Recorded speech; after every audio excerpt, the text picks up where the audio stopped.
cantik berseri-seri. Bertuah tuan muda dapat kahwin dengan Cik Puan. Makcik Wang, maaf susahkan makcik selama ni. Makcik dah jaga tuan muda sejak dari dia lahir lagi.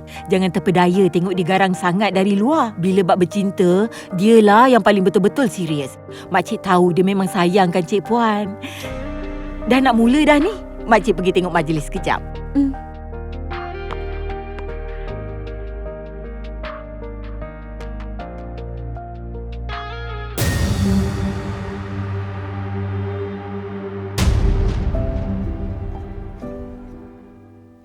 Handsome tak? Handsome. Dari saya. Encik Go, pertama kali saya tengok Encik gemuruh macam ni. Tuan muda, Cik Puan hilang lah. Apa dia?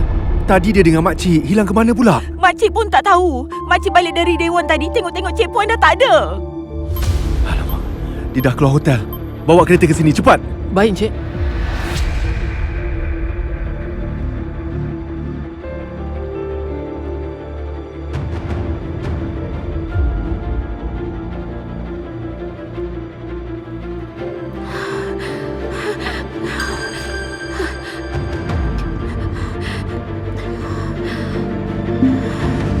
Ting Feng, kita dah dapat peluang kedua. Saya tak boleh mati kat sini.